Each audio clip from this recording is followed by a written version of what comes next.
How you doing, everyone? Welcome back. This right here is my buddy Elliot, I guess, and that's something he does all the time, goes straight to the shoulder. He likes to jump off from the shoulder, so I don't know, he's a little weirdo like that. But anyway, he's got absolutely nothing to do with what we're going to talk about today, other than the fact that he just happened to be here when I started. So, you've probably heard the news. President Joe Biden is not seeking re-election at this point. That comes after the Republican convention, where Trump was officially nominated by the Republicans, along with J.D. Vance as his running mate. Now, the most likely scenario is that Vice President Kamala Harris will replace Biden at the top of the ticket. No idea yet who will be her running mate. My guess is that it's going to be a white male governor. Maybe Governor, I think his name is Cooper from North Carolina. Maybe Beshear from Kentucky. Shapiro from Pennsylvania is another name being thrown about. Who's it going to be? I don't know. People are also throwing around Senator Mark Kelly from Arizona. Don't know. We'll find that out soon enough. And that's assuming that Harris even gets a nomination. It could be somebody else. Who knows? It could be Governor Gavin Newsom from California. You know, it could be anyone. It could be Governor Gretchen Whitmer from Michigan. No idea who it's going to be. Most likely it's going to be Harris, though. That's, if I was a betting man, and I used to actually do a lot of gambling, that's exactly who I would put my money on, is Harris. And I would also place my bet on it being a white male, probably governor, maybe senator, as her running mate. Some people have suggested Governor Whitmer, and quite frankly, that wouldn't stop me from voting for a particular ticket, having two women on the ticket. But I don't think America as a whole is ready for that at this point in time. Maybe I'm wrong about that. But I think just kind of demographically speaking, it's just wise to focus on bringing in as many people as possible. I mean, there are misogynists out there who might otherwise vote for Harris,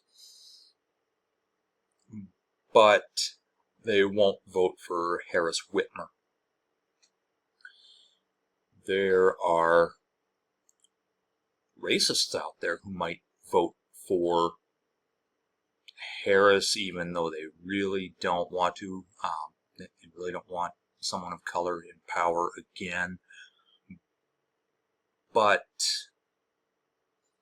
if she has that white guy to balance things out, able to take over just in case, that might persuade a few. Now, is she going to get the racist vote? No, but she will get a handful, of course, because there's even some racists who don't like Donald Trump. Anyway, that's how I see that situation playing out. A lot of the Democrat heavy hitters are already endorsing Vice President Harris. Is she someone I could see myself voting for? Yeah, absolutely. There are some things about her personality that I don't really care for, but at the same time, I think she's competent. I don't think she's a threat to our country. She's definitely not an idiot, like, the guy on the other side of the aisle there. The big orange guy over on the Republican side of things. He's a moron. He's a threat to democracy. And I don't think I should really say much more than that, because I could be here all night just on that tangent right there. So Joe Biden is out, Kamala Harris is in, most likely. Some people are saying that this is a coup, that having Biden removed from the ticket. Well, no, it's not. It's our process. You may not like the process, and what gets me is there's a lot of Republicans saying that, well,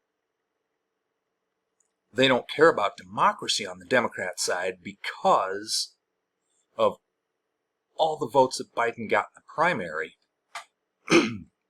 But these are the same people who are going to tell you that we live in a republic, not a democracy. Okay, what if I told you a republic is a democracy?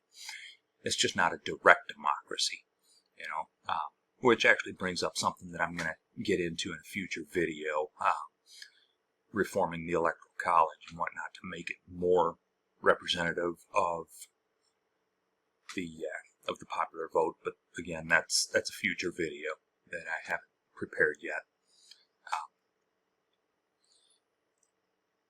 But yeah, there's all kinds of conspiracy theories being thrown out there, all kinds of racist and sexist rhetoric being thrown out there. It's already old, and it was only yesterday, as of the time of this recording, that Joe Biden ended his candidacy. I'm already tired of the sexism and the racism.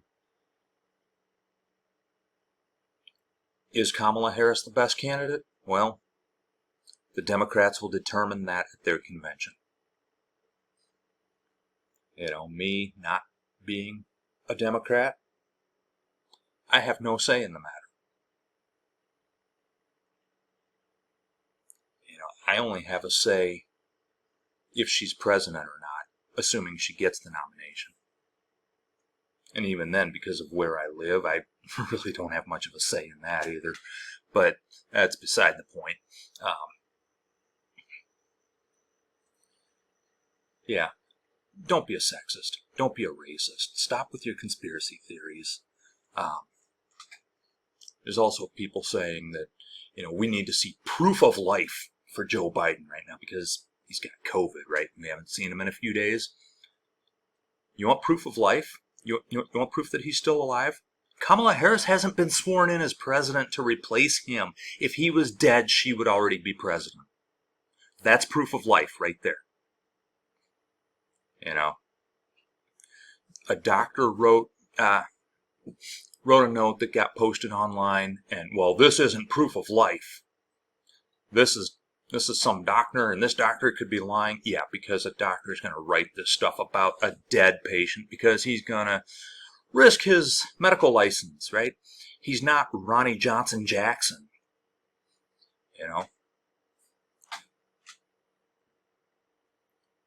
Let's just kind of take it all in. Let's see what happens. Joe Biden is still alive. He has ended his campaign. Who's running the country right now? It's Joe Biden. And if he wasn't alive right now, it would be Kamala Harris. And for the Republicans to say that Speaker Johnson needs to step in, what's he going to do? He can't just step over the vice president. There's a separation of powers. We have a line of succession. Let's see how it plays out. Stop getting all worked up over nothing. Stop the conspiratorial thinking. Stop the sexism. Stop the racism. And let's see how the Democrats' convention will play out. And we will more than likely have the first woman of color nominated by a major political party in this country. And I believe, at least at this point in time, that there's a good chance that if she is nominated, she will be our next president. We'll find out. We'll see what happens. Talk to you next time.